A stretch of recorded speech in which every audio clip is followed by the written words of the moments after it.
일본 도쿄 신주쿠구 니시 신주쿠 초등학교. 저학년 학생들이 3, 4, 5 모여 하교를 합니다. 교문 앞으로 나와 있는 도로에는 차가 한 대도 지나가지 않았습니다. 지난 4월 영도구 청동초등학교 통학로에서 황예서 양이 목숨을 잃은 뒤 더 이상 소중한 생명을 잃지 않도록 부산 지역 초등학교 통학로 개선이 절실해졌습니다. 우리보다 먼저 시행착오를 겪은 일본은 어떻게 안전한 통학로를 만들고 있을까요? 국제신문은 그 답을 알기 위해 지난달 일본 도쿄를 찾았습니다.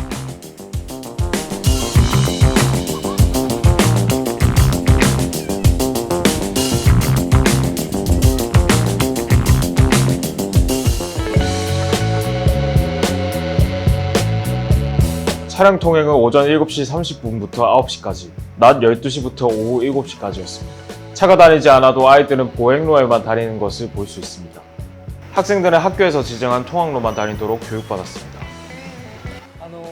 必ずこの横断歩道を必ず使いなさいっていうことも決められてるんで、日本の、この、3カ所横断歩道があるんですけど、必ず学校行くときにはこの横断歩道を使いなさいっていうことは学校の方から言われてるんです。で、結構いると厳しいんでね。で、向こうの方に家に帰る子いるんですけど、学校出てすぐに向こうの方に行けば早く帰れるんですけども、通学路って決まってて、必ずこう行って向こうに必ずそこを通りなさいっていうふうになんか子供たちがね言われてるんです。 니시 신주쿠 초 오시야마 부교장은 학교가 한 달에 한 번씩 안전지도의 날을 진행한다고 합니다. 안전지도의 날은 어린이가 하교할 때 교직원들이 같이 걸어가면서 안전한지 살펴보는 날이라고 설명했습니다. 私はこのまま習い事に行くので結構見守ってくれる方がいるので大きい道路を渡る時とかはそれはちょっと安全だなとは思います。 일본은 2020년부터 지난해까지 3년간 0세부터 14세 아동 보행 중 교통사고 사상자가 13,013명입니다. 한국은 어떨까요? 도로교통공단에 따르면 같은 기간 0세부터 12세 어린이 보행 중 교통사고 사상자는 7,542명입니다. 단순히 비교했을 때 일본의 사상자가 더 많지만 인구 규모를 고려해야 합니다. 지난해 기준 아동 10만 명당 보행 중 교통사고 사상자를 따져봤을 때 한국은 570명인 반면 일본은 284명입니다. 어린이 보행자 교통사고 피해가 일본보다 한국이 더 빈번하다는 것입니다. 지난 2021년 일본 치바현 야치마타시에서는 음주운전 중이던 트럭이 초등학생 5명을 덮쳐 2명의 아이가 사망하고 3명의 학생이 중상을 입는 사고가 일어났습니다. 당시 사고 현장은 보행로와 차도가 분리되지 않았고 통학로 정비가 제대로 이뤄지지 않았습니다. 참사 이후 큰 충격을 받은 일본은 등하굣길을 안전하게 만들어야 한다는 목소리가 커지면서 개선책을 마련했습니다. 일본 정부는 같은 해 통학로 긴급 합동 점검에 나섰고 조사 결과 일본 전국 통학로 76,404곳에 대책이 필요한 것으로 밝혀졌습니다. 이 등하굣길 가운데 정부가 개선한 지점은 지난해 12월 기준 61,637곳입니다. 무려 80.7%가 해결된 것입니다. 어떻게 통학로 대책 마련을 빠르게 할 수 있었을까요? 관계기관 간의 유기적인 협력, 그리고 지역과의 협력 덕분이었습니다. 도쿄 신주쿠구 카시와기 초등학교 타케무라 사토 교장은 통학로 개선을 위한 유기적인 협력에 대해 자세하게 설명했습니다. それと一緒に、1年に1回その行政と、区とね、警察と学校は学校の職員だけじゃなくて保護者の、PTA の代表も入ります。この人たちで通学路点検っていうものがあります。通学路を回ってカーブミラーがここ壊れてるとか、ここどうしても危ないよねっていうところにじゃあガードレール立ててくださいとか、ここ信号欲しいから信号を立ててくれるように交渉してくれますかっていう風な、そういう風な随時更新、安全の更新をすることが決められています。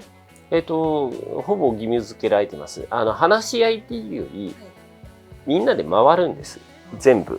この、通学路を全部、その代表団で回るんです。回って、一応保護者とか、学校からここが危険ですというふうなリストを上げて、点検っていうより交渉するんです。ここ危ないからこう変えてくださいと。ここ例えばスピードを出しすぎるって入ってくる馬がいるからここをスピード出さないようにそれを入れてくださいとか、でもそれを入れると騒音が出るから周りの人たちがそれはノーと言いますよと、だからダメですとか交渉をして、その交渉でじゃあその代わりに何してくれますかっていうような。 카시와기 초등학교 등굣길. 취재진이 학교 주변 통학로를 걷다 보니 시속 20km 이하로 속도 제한이 된 것을 확인할 수 있었습니다. 스쿨존 안에서는 시속 30km 이하까지 속도 제한을 하는 한국과는 사뭇 다른 분위기였습니다. 더군다나 학교 반경 500m까지 스쿨존으로 지정할 수 있어 등하굣길을 알리는 표지판이 도로 곳곳에 붙어 있습니다. 일본 같은 게 이렇게 주택가 같은 데 보면은 뭐 여기는 뭐 학교라는 거를 좀 알기 쉬운 것 같습니다. 제가 운전하다 보면은 이렇게 뭐 도로에 대해서 이렇게 차량도 불법 주차된 차량도 없고 해서 아 여기는 학교구나 이렇게 느낄 수 있는 부분이 많아서 저도 이제 운전하면서 주의를 하는 게 몸에 배어 있는 것 같아요. 한국같이는 노면에 되게 화려한 색상을 주고서 여기는 스쿨존이라고 이렇게 표시를 안 하고 있어서 오히려 그렇게 집중된 공간에만 이렇게 집중 단속을 하게 되면 아, 이 구간만 통과하면 아, 속도를 내도 되겠구나 이런, 저도 이제 한국에 갔을 때 그런 생각을 할 경우가 있어서 일본에 있을 때는 전봇대 보고 아, 여기는 통학로라고 되어 있으니까 좀 전체적으로 주의를 해야 되겠다, 주의해서 운행해야 되겠다 이렇게 생각하고 있는데 좀 한국의 집중 단속 방식이랑 좀 차이가 있는 것 같아요. 일본에서는 차도 갓길에 불법 주정 제한 차량을 보기 힘들었습니다. 아이들이 안전하게 등하교를 하는 데에 이 점이 한몫했습니다. 일본 같은 게 이제 차고지 증명제 같은 게 대도시를 중심으로 해서 이제 제도가 되어 있기 때문에 기본적으로는 이제 차량 주차장을 가진 사람이 차량을 소유하고, 그리고 주차장 같은 것도 이제 일본 같은 코인 파킹 같은 것도 뭐 주택가 주변에도 많이 되어 있기 때문에 뭐 범칙금도 비싼 점도 있어서 뭐 벌금을 내는 것보다는 이제 조금 비용을 들여서라도 이제 가까운 곳에 있는 유료 주차장을 이용해서 주차하는 것이 안전하기 때문에 저도 일본에서 생활하면서 뭐 불법 주차는 거의 하는 경우가 없고, 일본 사람들은 그런 면에서는 이제 불법 주차 같은 건 잘 안 하는 것 같습니다. 아울러 자동차 제조사인 혼다는 차량의 급브레이크 데이터를 공개하고 있습니다.